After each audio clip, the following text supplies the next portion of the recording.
guys, welcome back to the Convo Couch. My name is Connie, this is San, and today we have our very special guest, Tabitha Woo. Hi. Woohoo, it's Tabitha Woo. A lot. Yeah, do you? Do people go like, Tabitha who? Tabitha Woo? I'll go Tabitha Woohoo. Oh, nice, yeah. So today we're talking to Tabitha about the play that she wrote and produced and performed pretty much by herself at KX that I went to watch and was very inspired by. And we're also going to be talking about how creativity and imagination is the key to a healthy life. So strap on in because we're going to start talking. How did you hear about the play? So I heard about it because Facebook was literally like stalking me about all the ads with her, like with this funny like facial expression eating dumplings. And I was like, love the dumplings, love her outfit. Sounds interesting because it has Opium Wars. And it literally was on everything, my Facebook, my Instagram. And then I had friends who were resharing it. The Asian Creative Network was sharing it. So I was like, I've got to go along. Yeah. So was that like a social media marketing thing that you did, or was it the production company? Well, yeah, so I ran my own social media marketing for that one. I'm very lucky that I had the theatre, so the venue that we were at, and a couple of other friends just blasting it, which is amazing. Okay. And I think, Connie, Facebook's the data is following you around. So. It's the things that I look up, theatre. We know the targeting is working. Mm-hmm. So you had a few very like vocal, supportive friends, like just on Facebook, social media, saying go see this play. Yeah, I really did. It was really sweet. So it's the second time I've done this show in its current form. Back in 2017, we did a show at the M2 Gallery in Surrey Hills. It was very much a pop-up theatre. And so a few people came and saw that. And when it came time to get in an actual theatre, they were really supportive of getting along audiences. And we're trying to raise money as well from that run to tour the show. So yeah, I was just blown away by everyone rallying around this story. The opening few lines were all in German, and it was like my elementary German lessons were just kicking in. Oh, yeah. I was like, hey, this is a bit interesting. It's meant to be about the Opium Wars. I have no idea why there's German in it. But it was really cool. Like there was so many different layers to that, languages. And then there was like sock puppets. Like how did that idea come up? How did that whole, one woman showing me like, I'm going to interweave this and singing and verbatim and interviews and costumes. Like how does that actually happen? How did you conceive that? Most of them, it just happens. So I started out writing a purely like documentary kind of theatre because I didn't think of myself as a writer. I thought I'll take the words and I'll arrange them, you know, I can do that. So what I did was I researched the history. So I had a few historical documents. There was a letter that my great-great-great-great-great-grandfather wrote. So I had that letter. There was Queen Victoria's diary entries. So she wrote a lot of her diary entries. She was a prolific journalist. So that was a lot of material there. I also had a lot of just history books. And then I interviewed my dad, and I had the verbatim interviews from that. I interviewed a lot of people. Yeah, so there was a lot of research going into it. And I thought I'd just take little bits here and then interweave them. And then I had an idea like, and this didn't end up in the play. I was like, oh my God, what if Queen Victoria is teaching us about culture? She could do a Tim Tam Slam, this exotic Australian cultural thing. And then all these other weird ideas started coming up. And it took its time. Every time a little thought would happen, while you're in the shower or just walking to work, and you'd be like, oh my God, that's hilarious. I should do that. I always feel like you have your best ideas in the shower. Oh, yes.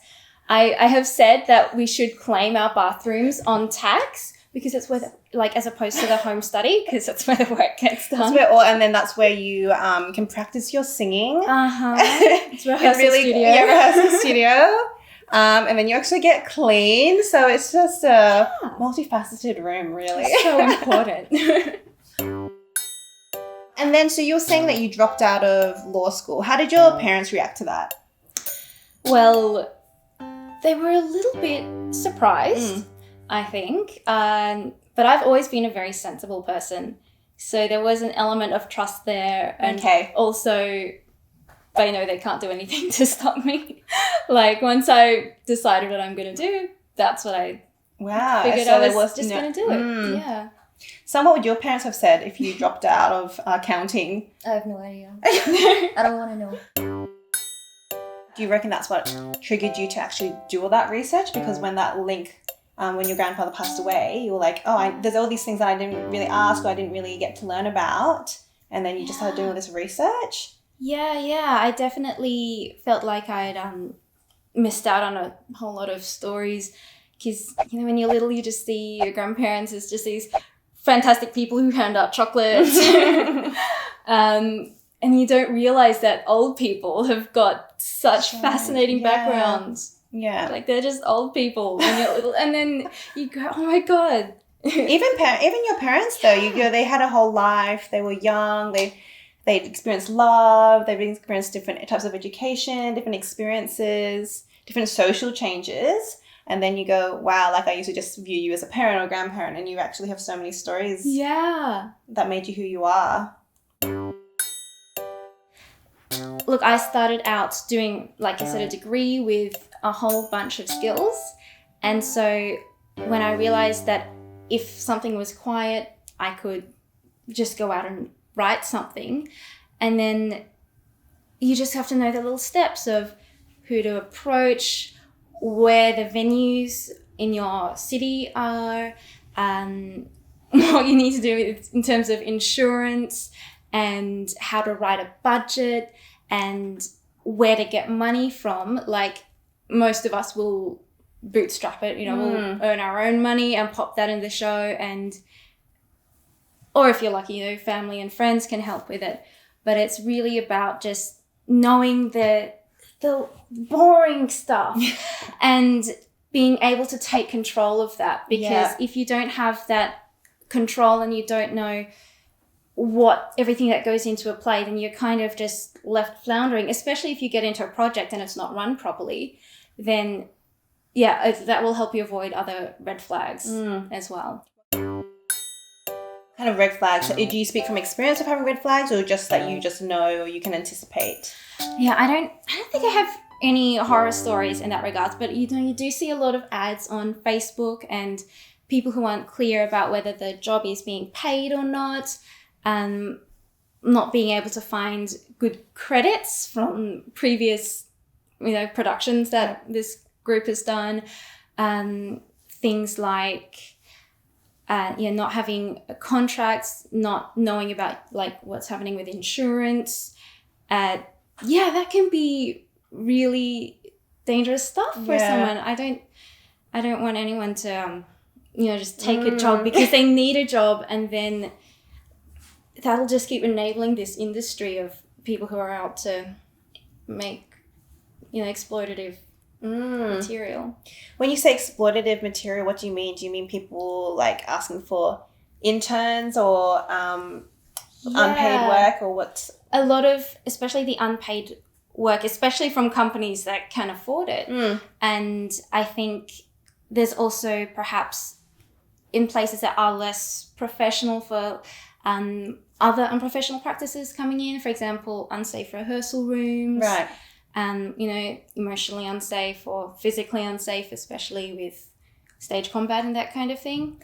So, I think it's really important to know what your rights are. Yeah. And once you get more experience, to know who to talk to if you think something sounds a bit dodge. Yeah. I feel like your lawyer background has really helped you in this industry, actually. Yeah, maybe. What made you want to study law? I wanted to go into international law. I was studying Japanese as well. And I wanted to work at the UN and make huge changes. And I did realize that working at the UN and being a lawyer does not necessarily mean you will affect the world. So, you know, being an actor is my own little way of just, having a more intimate relationship with people and making small changes that way, hopefully. So you're just going to look at your dragon and let your dragon breathe for a little bit. Think about how dragon breathes. Look at your dragon. There you go, son. So is it just a little like wrist movement? Yeah, it's a little bit of wrist movements, but it's about your own dragon. So this is Your dragon. This, And yeah, I have to do my you own. have your own dragon. Your dragon's going to move differently to mine, I think. So Really? yeah. Okay. I can't get my dragon to do this. That's yeah. It's a crazy dragon. My dragon thinks your dragon is crazy. It's like, oh, Dragon fight. dragon fight. What? Right. Well, thanks for joining us on the Convo Couch today. My name is Connie. This is Sam. This is Tabitha. And they're soft puppets. And we will see you for the next episode. Bye. If they're still alive, call your grandparents. Good advice. I know it's cheesy and overly heartwarming. But I love. Okay, I'm gonna go write a letter to my grandma tonight. I feel guilted.